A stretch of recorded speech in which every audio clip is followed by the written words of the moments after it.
Hey gang, welcome to Snake River Fly. Going to be doing a little tutorial here on our Caddis larva, the Rhycophilia larva. We have a lot of these in the main snake system. It's a free living caddis. They don't build a case per se, and they're not net spinners either. And typically they're going to come in an olive, various shades of green, as well as some grays and some browns. We have a different mix of them down here on the main snake, and we tie them in a few different colors. Anyway, this is a take on the bullwhip worm, the leather larva here. This is going to utilize some of our bullwhip leather material, and it's a pretty quick, easy one to tie, so go ahead and get started.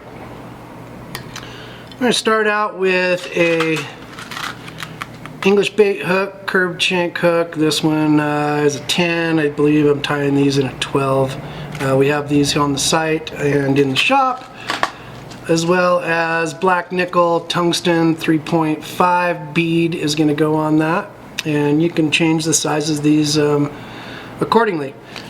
The ones we have here on the main snake are a little bit bigger than, let's say, the ones that I run into up on the South Fork or the Henry's Fork. So we'll go ahead and start with our curved shank hook. I've already put that tungsten bead on there. And for the thread on this one that's going to give us the two-tone body with our bullwhip leather, we're going to use a 6/0 Semper waxed. I think this is chartreuse. Really cool kind of lime green flat color.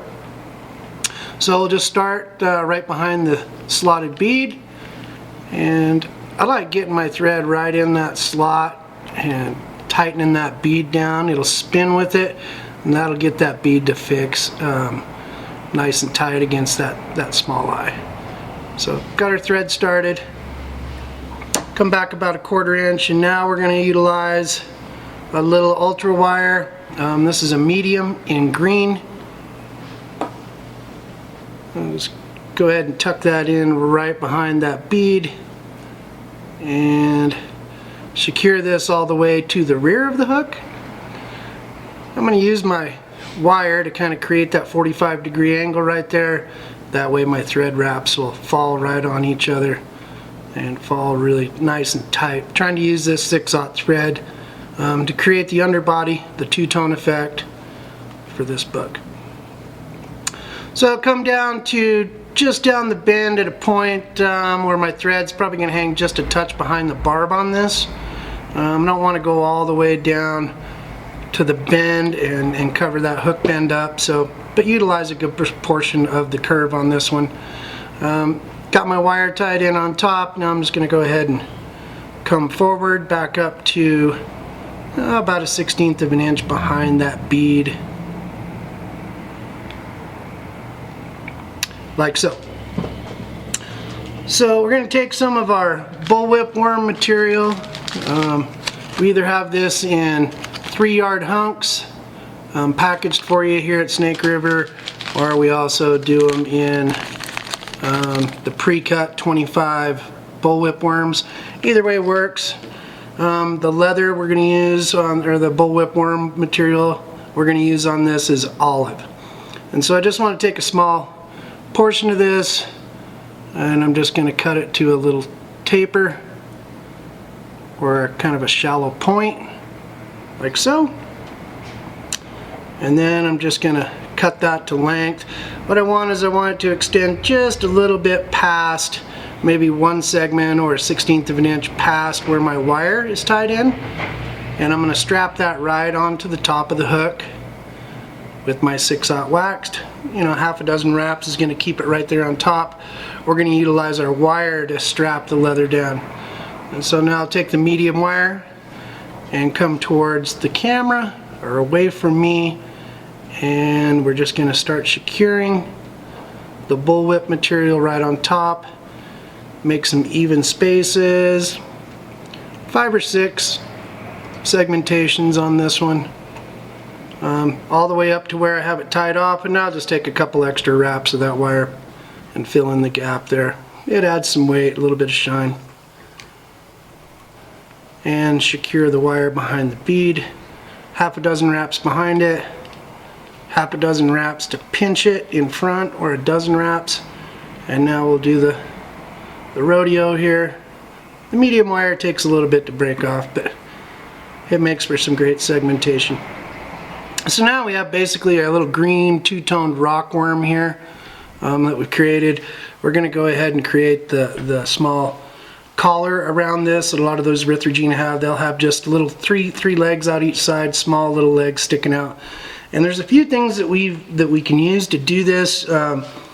The original pattern is going to utilize some of our solar flare in forest floor. It's kind of a peacock copper green. And this is basically just like ice dub, just a little longer. So I'm just going to dub a little noodle of this right onto my thread. This stuff's real fine. And with some pressure you can create a pretty tight little rope. Like I said, we're just building a collar here. And then when we're tying the larva, we keep this collar fairly tight, but this same bug, utilizing a longer, bushier dubbing is great for a pupa, and I'll show you one of those too that we do with the 0G. So I'm just going to go ahead and put my collar right behind that bead, comb some of my loose fibers towards the back, pinch a few of those off, and now we'll just follow up with our whip finisher here and get some good wraps right behind the head. And now we've got a couple customers like tying this fly with hot spot right here, and you could do that for sure. Finish it with your green thread or whatever you want underneath, and then come back either with some UV or just another bright thread and get a little hot spot for you folks that like the Euro move. Anyway, this is a great little Erythrogena free living caddis larva that's been working for us the last couple years in the shop. Really durable, gets down fast, has two-tone, lighter on the ventral side than it is on the dorsal, and great little curved hook, imitates that insect well.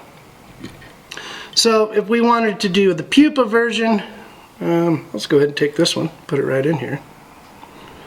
This is a lighter green version. When these guys mature, they're going to be cruising around underneath the rocks for upwards of a couple years, but typically one season, and they're free living. They're eating other aquatic insects, probably doing a little grazing. The only time that they'll case up is when they're getting ready to pupate, and then they just kind of cover themselves down in the bottom.